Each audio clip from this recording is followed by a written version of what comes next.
Sorry sorry sorry.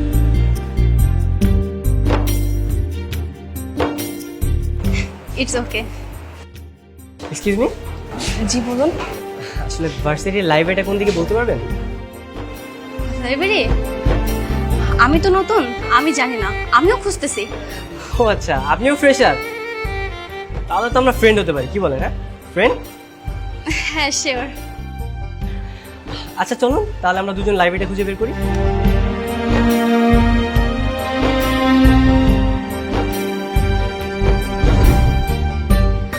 এটা তো স্বাভাবিক ব্যাপার, ছেলেটা একটা মেয়েকে পছন্দ করতে পারে, এমনও হতে পারে মেয়েটা অন্য কাউকে পছন্দ করে।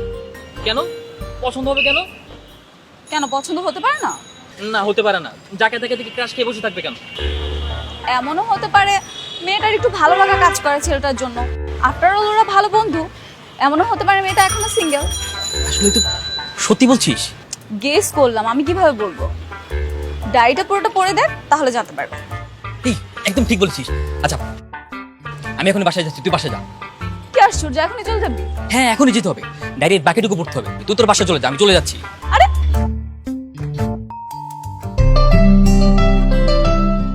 প্রথম দেখাতেই সকালকে আমি পছন্দ করলেও আমাদের সম্পর্কটা দাঁড়ায় বন্ধুত্বের। সকাল আর আমি খুব ভালো বন্ধু হয়ে গেলাম। একতরফাভাবে আমি তাকে ভালোবাসলেও সকাল আমাকে সবসময় বন্ধু ভাবতো। আমি নিজে মুখ ফুটে কখনো ভালোবাসি বলতে পারিনি। আমরা দুজন একসাথে ঘুরতাম, হাঁটতাম, চা খেতাম, রাস্তায় হাত ধরে প্রেমিক প্রেমিকার মতো হাঁটতাম। তবে একদিন আমি ওকে জিজ্ঞেস করেছিলাম, আচ্ছা তোকে একটা কথা জিজ্ঞেস করি, হ্যাঁ বল। তুই কি আমাকে শুধু বন্ধুই মনে করিস? না বন্ধু না, তার থেকে বেশি কিছু। সত্যি? হ্যাঁ সত্যি। কি বল না প্লিজ, বল না। তুই আমার শত্রু আর তুই আমার বন্ধু, বুঝতে পেরেছিস? তাছাড়া তুই আমাকে যেভাবে পড়াশোনায় হেল্প করিস সেটা কয়জনে করে বল? ছাড় হাত ছাড়, দূরে যা। আচ্ছা শোন, তোর কাছে আমার যে প্র্যাকটিক্যাল খাতাগুলো আছে সেগুলো একটু তাড়াতাড়ি করে দিস, কারণ ক্লাসে সময় মতো না দিতে পারলে স্যার আবার কি না কি বলে। পারবো না। এই কি বললি? কিছু না, পেয়ে যাবি। চল ওই দিকটা বস, প্র্যাকটিক্যাল খাতাগুলো কিন্তু তাড়াতাড়ি সুন্দরভাবে করে দিবি।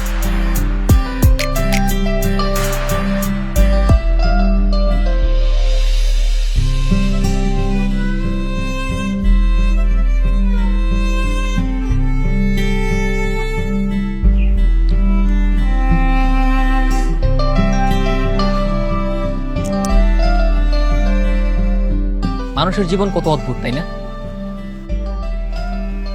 কখন কার জীবনে ভালোবাসা চলে আসে কেউই বলতে পারে না। কেন, তোর আবার কি হয়েছে?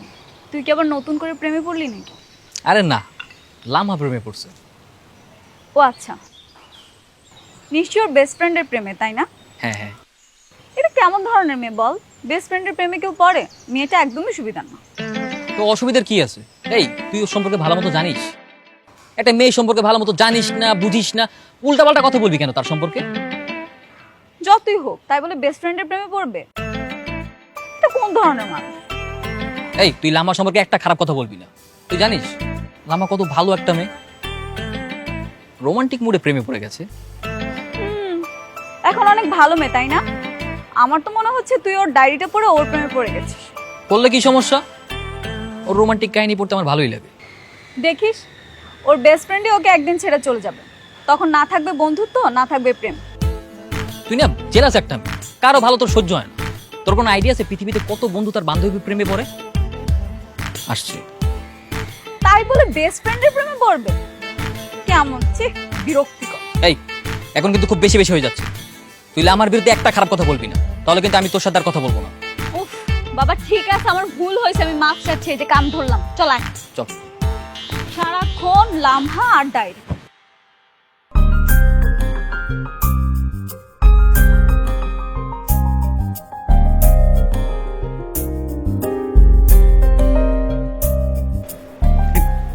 কি ব্যাপার, পেজগুলো ছিঁড়ে কেন?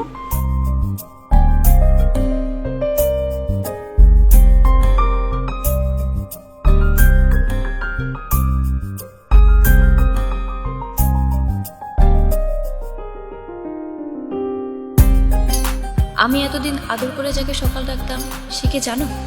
সে হচ্ছে তুমি। হ্যাঁ, আমি তোমাকে ভালোবাসি। বহুদিন বহুবার বলতে গিয়েও আমি বলতে পারিনি যে আমি তোমাকে ভালোবাসি। কেন জানি সব সময় ভয় হতো যদি আমরা বন্ধুত্ব থেকে বিচ্ছিন্ন হয়ে যাই। কিন্তু এখন আমার মনে হচ্ছে আমার আর দেরি করা ঠিক হবে না। তুমি তো জানো আগামী 17 তারিখ আমার জন্মদিন। আমি তোমার জন্য অপেক্ষা করব। আমি জানি তুমি আসবে।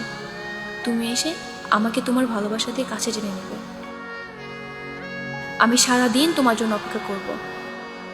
যদি তুমি না আসো তাহলে আর কোনোদিনও আমি তোমার সামনে যাব না।